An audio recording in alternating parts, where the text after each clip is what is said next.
warahmatullahi wabarakatuh. Anak-anak, materi hari ini yaitu teks eksposisi. Kompetensi dasarnya 3.5 mengidentifikasi informasi teks eksposisi berupa artikel ilmiah populer dari koran majalah yang didengar dan dibaca. Indikator pencapaian kompetensi 3.5.1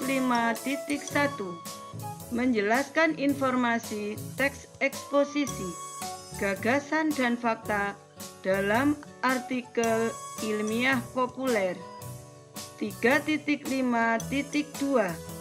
menjelaskan pola-pola pengembangan teks eksposisi, gagasan dan fakta dalam artikel ilmiah populer.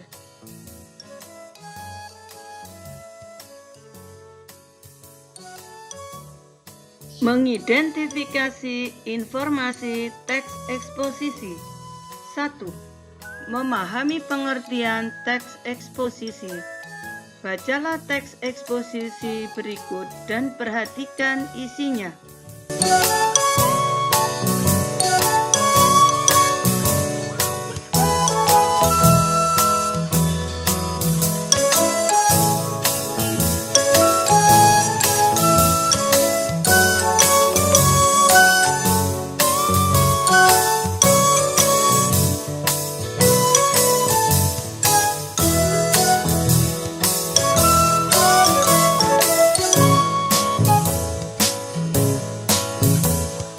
Berdasarkan contoh teks eksposisi di atas dan dengan memperhatikan isinya, sekarang rumuskanlah pengertian atau definisi teks eksposisi.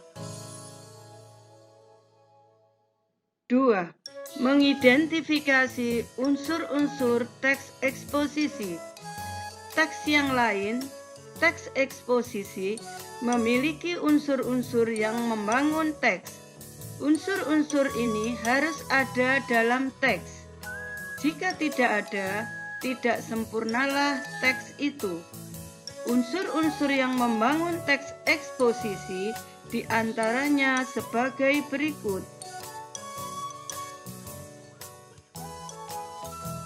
A. Masalah. Teks eksposisi mengandung unsur masalah.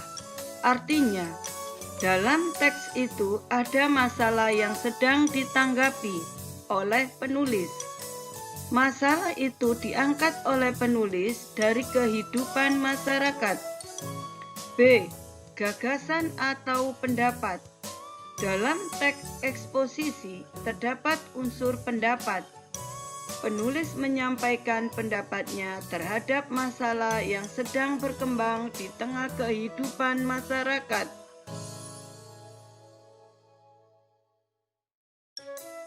C. Fakta atau bukti atau argumen. Untuk memperkuat pendapatnya dan meyakinkan pembaca, penulis mengemukakan argumen atau alasan yang berupa fakta atau bukti nyata yang ada di tengah kehidupan. D. Simpulan. Di akhir teks, penulis menyampaikan simpulannya atas masalah yang sedang ditanggapinya.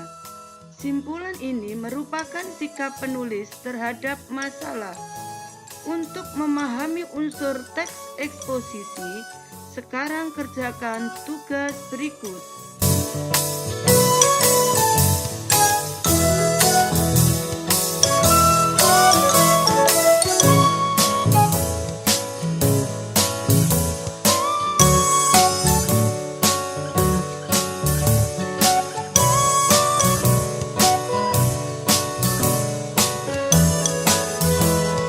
Mengidentifikasi pola-pola pengembangan teks eksposisi. Teks eksposisi dapat dikembangkan dengan beberapa macam pola pengembangan paragraf. Pengembangan paragraf berarti pengembangan dan pengorganisasian ide-ide atau gagasan-gagasan menjadi sebuah kesatuan yang koheren atau padu. Bermacam-macam cara pengarang mengembangkan paragraf dalam sebuah karangan. Macam-macam pola pengembangan paragraf itu diantaranya sebagai berikut. A. Umum, khusus, atau deduktif.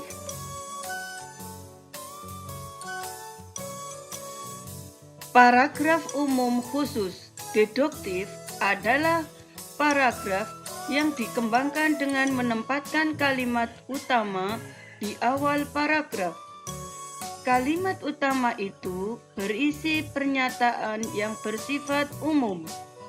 Kalimat-kalimat selanjutnya merupakan kalimat penjelas yang berisi hal-hal yang bersifat khusus sebagai perincian dari pernyataan umum yang dinyatakan pada kalimat pertama. B. Khusus umum atau induktif. Paragraf khusus umum atau induktif adalah paragraf yang dikembangkan dengan menempatkan kalimat utama di akhir. Kalimat-kalimat sebelumnya merupakan kalimat-kalimat penjelas yang berisi hal-hal yang khusus, yang berupa fakta, bukti, atau contoh. Kalimat terakhir sebagai kalimat utama merupakan simpulan yang bersifat umum, yang mencakup hal-hal khusus yang dinyatakan pada kalimat-kalimat sebelumnya. C. Campuran.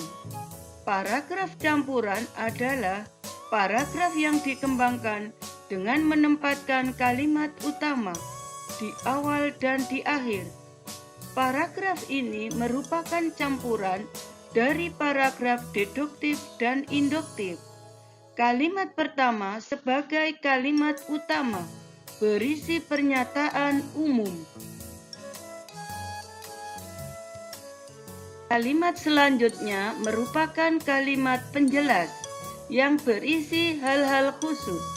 Kalimat terakhir sebagai kalimat utama berisi pernyataan umum yang menegaskan kembali apa yang dinyatakan pada kalimat pertama. D. Perbandingan.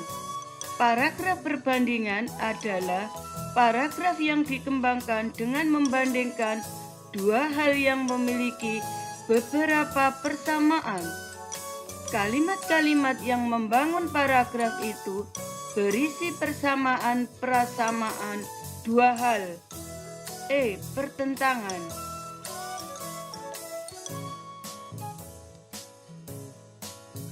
Paragraf pertentangan adalah paragraf yang dikembangkan dengan membandingkan dua hal yang memiliki perbedaan-perbedaan. Kalimat-kalimat yang membentuk paragraf itu berisi perbedaan-perbedaan dua hal itu. F. Sebab akibat. Paragraf sebab akibat adalah paragraf yang dikembangkan atau dimulai dengan kalimat yang menyatakan sebab terjadinya peristiwa. Kalimat selanjutnya merupakan kalimat yang berisi akibat yang ditimbulkan oleh terjadinya peristiwa itu. B. Akibat sebab. Paragraf akibat sebab adalah paragraf yang dikembangkan atau dimulai dengan kalimat yang menyatakan akibat. Kalimat selanjutnya merupakan kalimat yang berisi sebab. H. Definisi luas. Paragraf definisi luas adalah paragraf yang dikembangkan atau dimulai dengan kalimat yang berisi definisi sesuatu.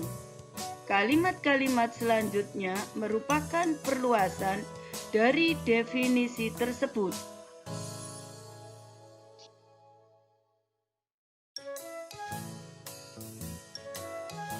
I. Contoh. Paragraf contoh adalah paragraf yang dikembangkan atau dimulai dengan kalimat yang berisi pernyataan tentang sesuatu, kemudian diikuti kalimat-kalimat yang berisi contoh-contoh atas pernyataan itu.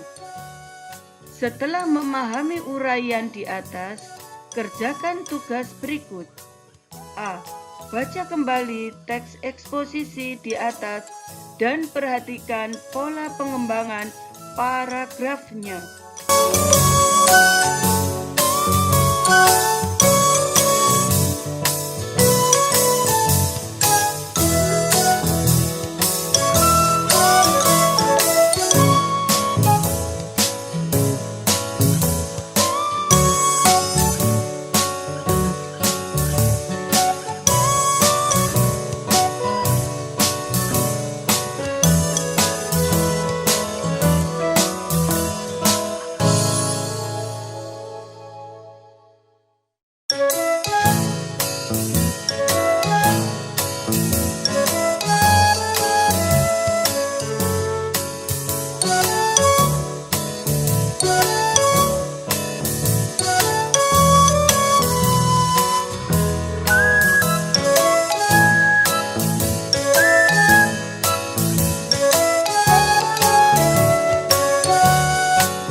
Tugas mandiri.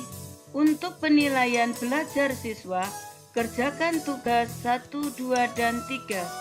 Kemudian kirimkan ke surel yang sudah ditentukan di grup kelas. Sekian, wassalamualaikum warahmatullahi wabarakatuh, dan selamat belajar.